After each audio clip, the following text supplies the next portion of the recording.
నమస్తే, welcome to Leo. మనతో ఉన్నారు సీనియర్ జర్నలిస్ట్ హేమసుందర్ గారు. సార్ నమస్తే. నమస్తే అండి. సార్, మనం చూసుకుంటే తెలుగు రాష్ట్రాల్లో మొట్టమొదటిగా ఎక్కడ స్టూడియో ఉంది అనే దానిపైన కొంత వివాదం అయితే నడుస్తూ వస్తుంది. కొంతమంది సారథి స్టూడియోని, కొంతమంది కొన్ని రకాలుగా. సో మొట్టమొదటి స్టూడియో తెలుగు రాష్ట్రాల్లో ఎక్కడ అంటే ఏం చెప్తారు? అంటే తెలుగు రాష్ట్రాలు రెండుగా డివైడ్ అయిపోయిన తర్వాత ఇలా చూస్తున్నారు, తెలుగు రాష్ట్రాల్లో స్టూడియో అని చెప్పాలి. ఎందుకంటే ఆంధ్రాలో ముందుందా తెలంగాణలో ముందుందా అనే పరిస్థితి వస్తుంది. కొంతమంది ఏం చెప్తున్నారంటే హైదరాబాద్లో మొట్టమొదటి స్టూడియో సారథి స్టూడియో అంటున్నారు. అంతవరకు ఓకే, హైదరాబాద్ అనుకుంటే. కానీ తెలుగు రాష్ట్రాల్లో అనే చెప్పాలి కదా.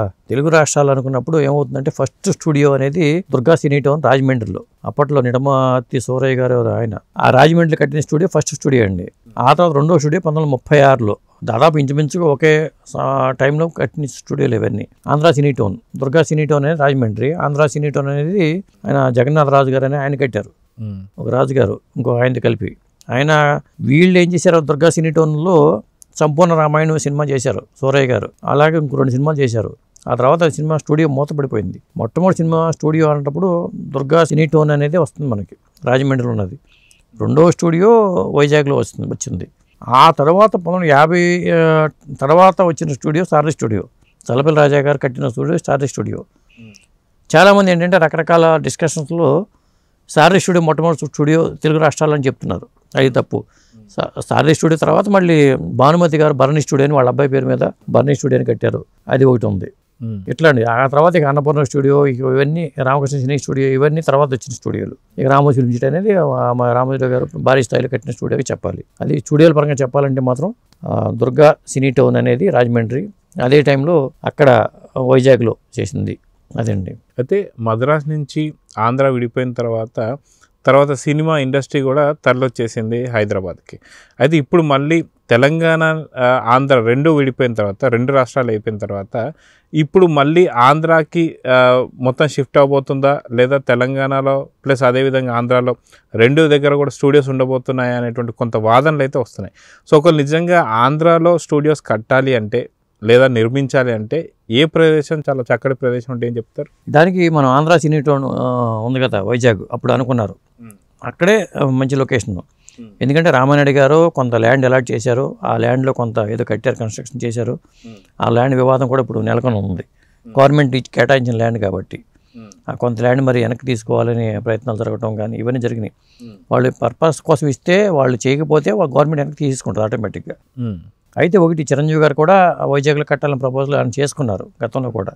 సినిమా షూటింగ్ల పరంగా కూడా ఎన్టీ రామారావు గారి సినిమాలు కానీ, నాగేశ్వర గారి సినిమాలు కానీ ఎక్కువ తెలుగు రాష్ట్రాల్లో షూటింగ్ ఎక్కడ జరిగేవంటే వైజాగ్కి వెళ్ళేవాళ్ళు. ఎందుకంటే ఆ బీచ్ కానీ, ఆ లొకేషన్స్ కానీ చాలా అనుకూలంగా ఉంటాయి. ఇంకో సెంటిమెంట్ కూడా, వైజాగ్లో సినిమా చేస్తే అది పెద్ద హిట్ అని. ఇంకా మరో చరిత్ర సినిమా అంతా దాదాపు అక్కడే చేశారట. అంటే తమిళ సినిమా షూటింగ్లు కూడా వైజాగ్కే వచ్చేవాళ్ళు. తమిళ్లో బీచ్ అన్నీ ఉన్నా కానీ ఆ లొకేషన్స్ కోసం కాకుండా వైజాగ్ లొకేషన్స్ కోసమే ప్రయారిటీ ఇచ్చేవాళ్ళు. అది. సో మనం చూసుకుంటే విజయవాడ కావచ్చు, లేదా అమరావతి కావచ్చు, లేదా మొన్న మధ్యన జరిగినటువంటి ఒక బ్రో సినిమా షూట్ కూడా పవన్ కళ్యాణ్ గారు ఎక్కడుంటే అక్కడే షూటింగ్ జరుపుకున్నారు. పవన్ కళ్యాణ్ గారు కూడా ప్రత్యేకంగా సినీ ఇండస్ట్రీ పైన కొంత మక్కువ చూపుతూ వాళ్ళకు కూడా కావాల్సినటువంటి సబ్సిడీ కూడా ఇస్తా అని చెప్పేసి అని, అదిగాక ఇక్కడ ఏదైతే ఆంధ్రాలో సినీ ఇండస్ట్రీ నెలకొల్పాలని చెప్పి కోరుతూ వస్తున్నారు. సో ఖచ్చితంగా ఈ 2 ఏళ్లలో కావచ్చు, లేదా 2029 లోపల కావచ్చు, ఖచ్చితంగా ఇండస్ట్రీ ఇక్కడికి వచ్చే అవకాశం ఉందా అంటే ఏం చెప్తారు? వాళ్ళు ఆ ఫెసిలిటీస్ ఇవ్వాలండి. ఎందుకంటే అక్కడ ఎఫ్డిసి స్ట్రాంగ్ చేసుకుంటూ లొకేషన్స్ పరంగా ఎక్కడైనా సరే అవుట్డోర్ షూటింగ్ చేసుకోవడానికి పర్మిషన్స్ పరంగా ఈజీ అవ్వాలి. సింగిల్ విండో లాగా ఎఫ్డిసి నుంచి పర్మిషన్ తెచ్చుకుంటే ఎటువంటి డిస్టర్బెన్సెస్ లేకుండా చేస్తే, ఎందుకంటే అవుట్డోర్ షూటింగ్కి సినిమా ఒక లైవ్లీనెస్ వస్తుంది. ఇప్పుడు ఎన్టీ రామారావు గారు, నాగేశ్వర గారు ఆ స్టార్డమ్ అనుభవించిన రోజుల్లో, కృష్ణ గారు, సోమబాబు గారు, కృష్ణరాజు గారు ఈ విన్న రోజుల్లో ఎక్కువ స్టూడియోలో జరిగేవి.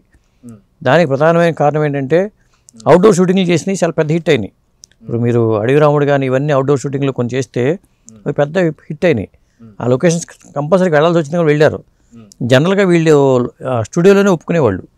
దానికి కారణం ఏంటంటే ఇక్కడ ఈ ఫ్లోర్లో అయిపోతే ఇంకో నెక్స్ట్ భోజనం చేసి వచ్చేసి మళ్ళీ ఇంకో ఫ్లోర్లో షూటింగ్కి వెళ్ళిపోయేవాళ్ళు. ఎక్కువ సినిమాలు చేయడానికి అవకాశం ఉండేది. అదే అవుట్డోర్కి వెళ్ళిపోతే మీకు ఎక్కువ సినిమాలు చేయడానికి అవకాశం ఉండేది కాదు. అందుకని వీళ్ళు కూడా ఇక్కడే పెట్టుకోమనేవాళ్ళు, చెన్నైలోనే స్టూడియోలో పెట్టుకోమనేవాళ్ళు. ఏవిఎమ్మో లేకపోతే వాహినీనో ఇలా ఆ స్టూడియోల పరంగా. అప్పుడు అవుట్డోర్ షూటింగ్ ఎక్కువ వెళ్ళేవాళ్ళు కాదు. తర్వాత అవుట్డోర్లో చేసిన సినిమాలు ఎక్కువ బాగా హిట్ అవుతుంది అనుకున్నప్పుడు తర్వాత తప్పని పరిస్థితుల్లో వెళ్ళారు. అలా వెళ్ళిన సినిమాలు కూడా పెద్ద హిట్లు అయినాయి. ఎప్పుడు కూడా స్టూడియోలో సినిమా చేయడం కన్నా అవుట్డోర్లో చేసుకోవడం చాలా మంచిదండి. అది చేస్తే సినిమాకి మంచి పల్లెటూరు సినిమా, పాడి పంటలు లాంటి సినిమాలో లేకపోతే రైతు కాన్సెప్ట్లో ఉన్న సినిమాలన్నీ మీకు స్టూడియోలో చేస్తామంటే ఎట్లా కుదురుతుందండి? అది పొలాల్లోకి వెళ్ళి చేయాల్సిందే అది. సో ఓవరాల్గా మనం చూసుకుంటే ఏదైతే స్టూడియోకి సంబంధించిన వివాదం ఏదైతే ఉందో ఖచ్చితంగా తెలుగు రాష్ట్రాల్లో మాత్రం అటు రాజమండ్రి తర్వాత వైజాగ్లోనే నెలకొందని చెప్పుకోవచ్చు అంటారా? 100%. అప్పట్లోనే మరి వైజాగ్లో స్టూడియో కట్టారంటే మరి పూర్ణ మంగరాజు గారు కానీ, సి పుల్లయ్య గారు కానీ వీళ్ళందరూ కూడా సినిమాలు చేయడం కానీ, ఫస్ట్ థియేటర్ కట్టడం కానీ అక్కడి నుంచే వైజాగ్ నుంచే స్టార్ట్ అయినాయి తెలుగు రాష్ట్రాల్లో. మరి అంత చరిత్ర వైజాగ్ ఉన్నప్పుడు వైజాగ్ నేను అమరావతిని రెండు అంటే అక్కడ లొకేషన్స్ పరంగా ప్రభుత్వం కానీ ఫెసిలిటీస్ ఇస్తే డెవలప్ అవుతాయి, లేదా స్టూడియోలకు కూడా ల్యాండ్స్ ఇస్తే. ఇప్పుడు గతంలో ఇచ్చిన ల్యాండ్స్ కట్టకపోతే వెనక్కి తీసుకుంటారు. అలా డెవలప్ చేసే వాళ్ళని ఎంకరేజ్ చేసుకుంటూ ఖచ్చితంగా ఇస్తే మళ్ళీ అక్కడ వైజాగ్ అద్భుతంగా ఉంటుంది. లేకపోతే మచిలీపట్నం ప్రాంతాల్లో, మచిలీపట్నంలో కొండలు లేవు. వైజాగ్ వచ్చేసరికి భీమిని కానీ అరకు కానీ అవన్నీ అద్భుతమైన లొకేషన్స్ వైజాగ్ ఉంటాయి. కాబట్టి 100% వైజాగ్ సూటబుల్ ప్లేస్. సో చూద్దాం సార్, ఖచ్చితంగా వైజాగ్ కావచ్చు లేదా రాజమండ్రి కావచ్చు గతంలోనే ఎప్పుడో స్టూడియోస్ అయితే నెలకొల్పారు. కాకపోతే ఇప్పుడున్నటువంటి పరిస్థితుల్లో కొంత సబ్సిడీలు కావచ్చు ఏదైనా సరే కూటమి ప్రభుత్వం చేస్తే తెలుగు సినీ ఇండస్ట్రీ కూడా అక్కడ కూడా నెలకొల్పాలనే ప్రయత్నాలు అయితే ఉన్నాయి. సో చూద్దాం జరగబోతుందో. నమస్తే. నమస్తే అండి.